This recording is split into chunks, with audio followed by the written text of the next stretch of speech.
ओम शांति, ओम शांति, ओम शांति।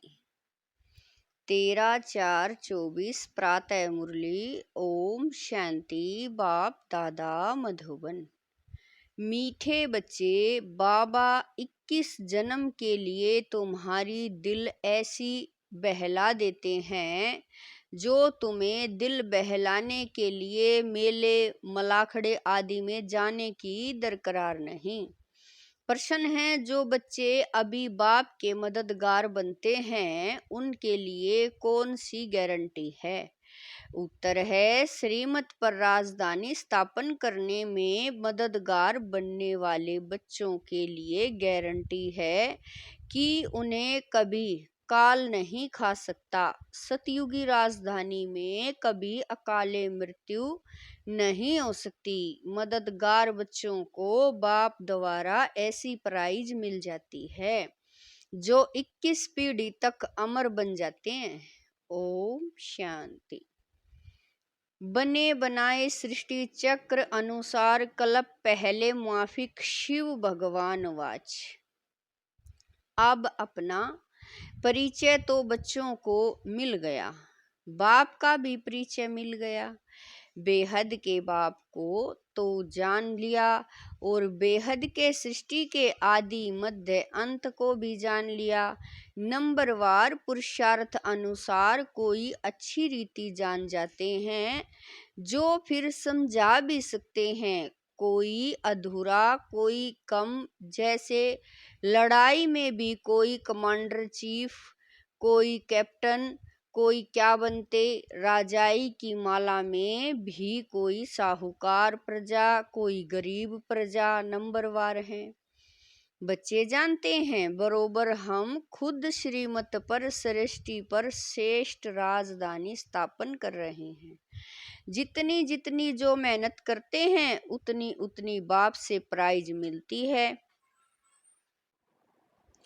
आजकल शांति के लिए राय देने वाले को भी प्राइज मिलती है, तुम बच्चों को भी प्राइज मिलती है। वह उनको नहीं मिल सकती, उनको हर चीज अल्पकाल के लिए मिलती है। तुम बाप की श्रीमत पर अपनी राजधानी स्थापन कर रहे हो, सो भी 21 जन्म 21 पीढ़ी के लिए गारंटी है। वहाँ बचपन व जवानी में काल खाता नहीं, यह भी जानते हो। न मन न चित्त था।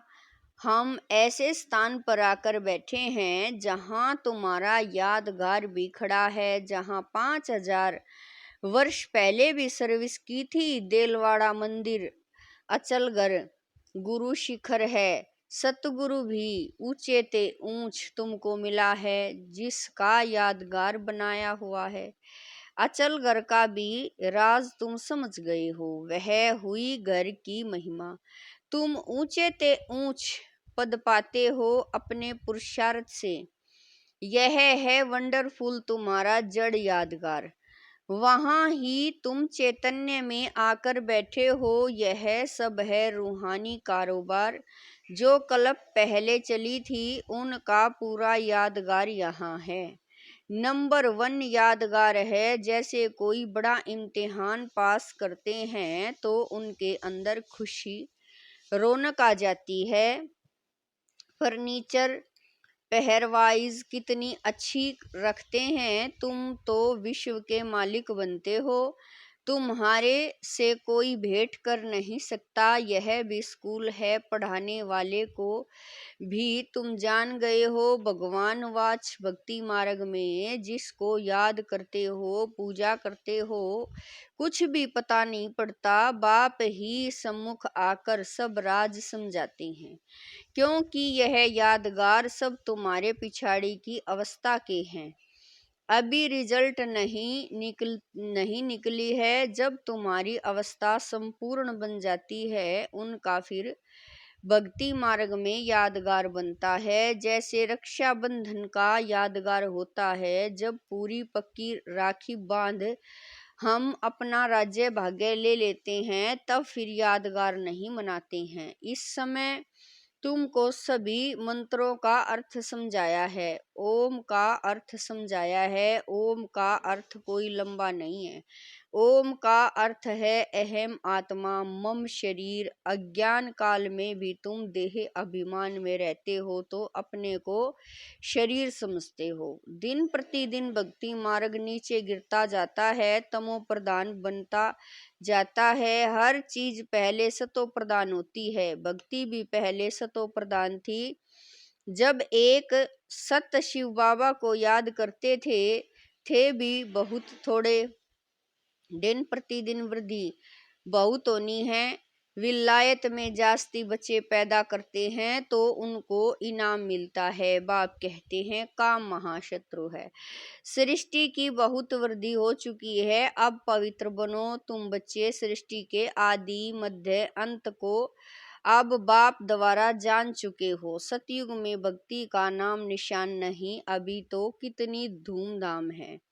मेले मलाखड़े बहुत लगते हैं, जो मनुष्य जाकर दिल को बहलाए। तुम्हारा दिल तो बाप आकर बहलाते हैं। 21 जन्मों के लिए जो तुम सदैव बहलते रहते हो, तुमको कभी मेले आदि में जाने का ख्याल भी नहीं आएगा।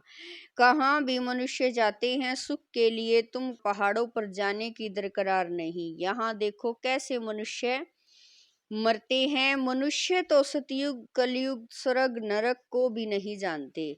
तुम बच्चों को तो पूरा ज्ञान मिला है। बाप नहीं कहते हैं कि मेरे साथ तुमको रहना है, तुमको घर बार भी संभालना है। बच्चे जुदा तब होते हैं जब कोई खिटखिट होती है, फिर भी तुम बाप के संग रह नहीं सकते हो।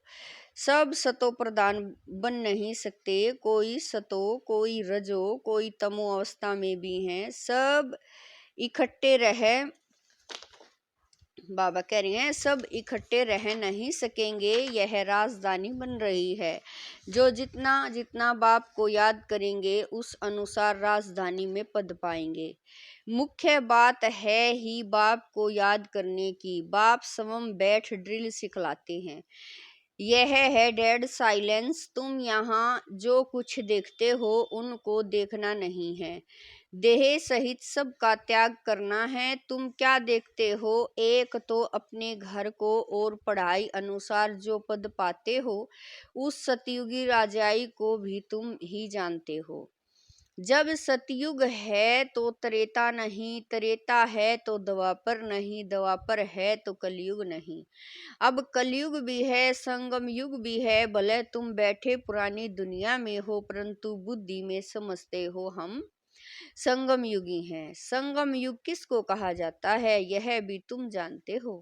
पुरुषोत्तम वर्ष, पुरुषोत्तम मास, पुरुषोत्तम दिन भी इस पुरुषोत्तम संगम पर ही होता है।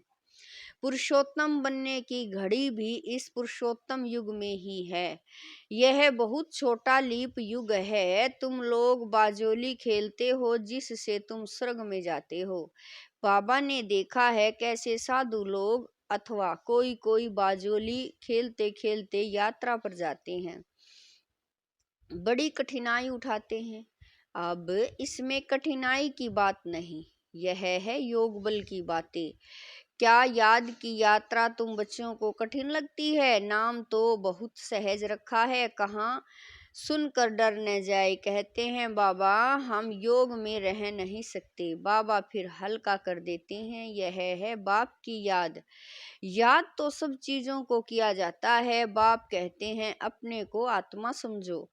तुम बच्चे हो ना, यह तुम्हारा बाप भी है, माशुक भी है। सब आशिक उनको याद करते हैं, एक बाप अक्षर भी काफी है। भक्ति मार्ग में तुम मित्र संबंधियों को याद करते फिर भी हे प्रभु, हे ईश्वर जरूर कहते हो, सिर्फ पता नहीं कि वह क्या चीज है। आत्माओं का बाप तो परमात्मा है, इस शरीर का बाप तो देहधारी है। आत्माओं का बाप अशरीरी है, वह कभी पुनर्जन्म में नहीं आते और सभी पुनर्जन्म में आते हैं, इसीलिए बाप को ही याद करते हैं। जरूर कभी सुख दिया है, उनको कहा जाता है दुख हरता सुख करता, परंतु उनके नाम रूप देश काल को नहीं जानते हैं। जितने मनुष्य उतनी बातें, अनेक मत हो गई हैं। बाप कितना प्रेम से पढ़ाते हैं, वह है ईश्वर शांति देने वाला। कितना उनसे सुख मिलता है, एक ही गीता सुनाकर पतितों को पावन बना देते हैं। प्रवृत्ति मार्ग भी चाहिए ना। मनुष्यों ने कल्प की आयु लाखों वर्ष कह दी है, फिर तो अनगिनत मनुष्य हो जाते हैं। कितनी भूल की है, यह नॉलेज तुमको अभी मिलती है, फिर पराये लोप हो जाती है। चित्र तो हैं जिनकी पूजा होती है, परंतु अपने को देवता धर्म का समझते नहीं है। जो जितनी पूजा करते हैं वह उस धर्म के हैं ना। यह समझ नहीं सकते कि हम आदि सनातन देवी देवता धर्म के हैं, उनकी ही वंशावली है। यह बाप ही समझाते हैं। बाप कहते हैं तुम पावन थे, फिर तमो प्रधान बन पड़े हो, अब पावन सतो प्रधान बनना है। क्या गंगा स्नान से बनेंगे? पतित पावन तो बाप है, वह जब आकर रास्ता बताए तब तो पावन बने। पुकारते रहते हैं परंतु जानते कुछ भी नहीं। आत्मा पुकारती है ऑर्गन्स द्वारा कि हे पतित पावन बाबा, हमको आकर पावन बनाओ। सब पतित हैं, काम चिता पर जलते रहते हैं। यह खेल ही ऐसा बना हुआ है, फिर बाप आकर सबको पावन बना देते हैं। यह बाप संगम पर ही समझाते हैं। सतयुग में होता है एक धर्म, बाकी सब वापिस चले जाते हैं। तुम ड्रामा को समझ गए हो, जो और कोई नहीं जानते। इस रचना का आदि मध्य अंत क्या है, डायरेक्शन कितना है, यह तुम ही जानते हो। वह सब हैं शूद्र, तुम हो ब्राह्मण।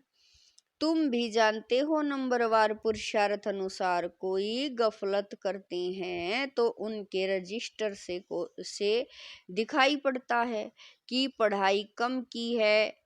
करेक्टर्स का रजिस्टर होता है, यहाँ भी रजिस्टर होना चाहिए।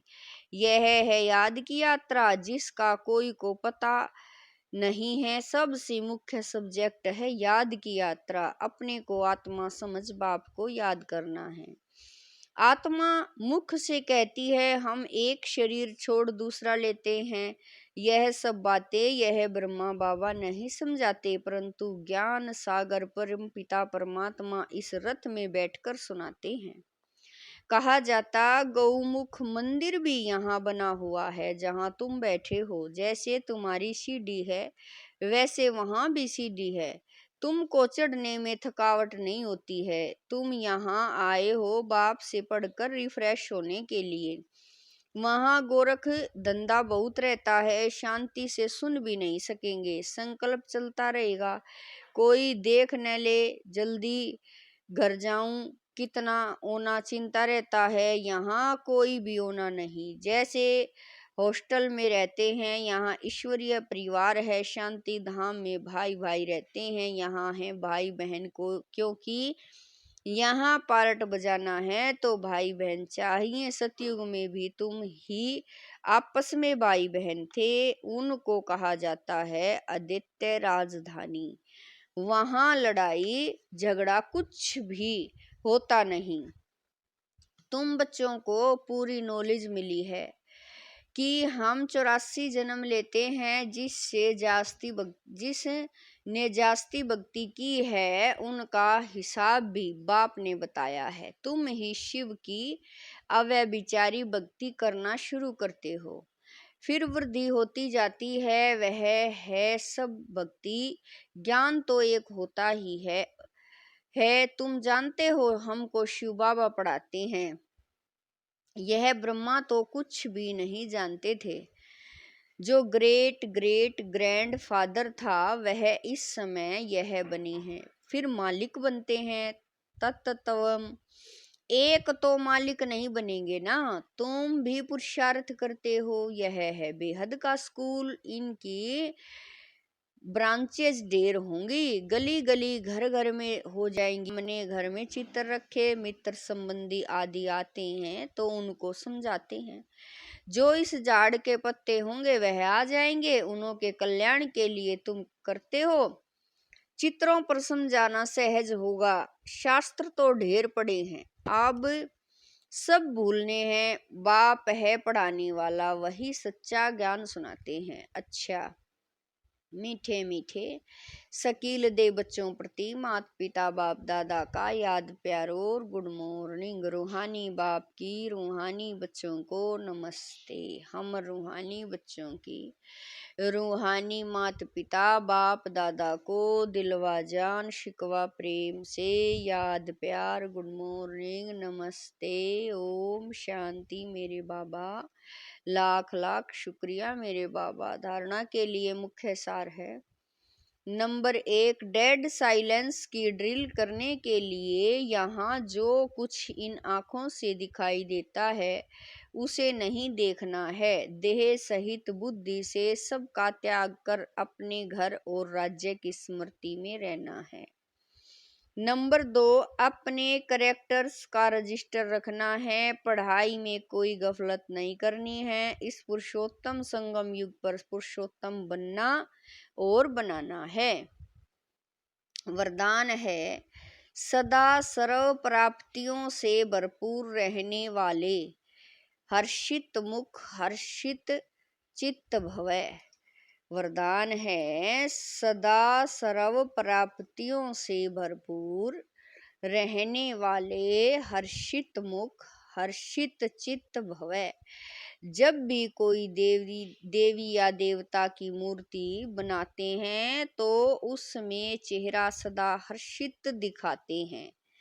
तो आपके इस समय के हर्षित मुख रहने का यादगार चित्रों में भी दिखाते हैं। हर्षित मुख अर्थात सदा सर्व प्राप्तियों से भरपूर। जो भरपूर होता है वही हर्षित रह सकता है। अगर कोई भी अप्राप्ति होगी तो हर्षित नहीं रहेंगे। कोई कितना भी हर्षित रहने की कोशिश करे, बाहर से हंसेंगे लेकिन दिल से नहीं। आप तो दिल से मुस्कुराते हो क्योंकि सर्व प्राप्तियों से भरपूर हर्षित चित्त है। स्लोगन है, पास विद ओनर बनना है तो हर खजाने का जमा खाता भरपूर हो। स्लोगन है, पास विद ओनर बनना है तो हर खजाने का जमा खाता भरपूर हो। ओम शांति।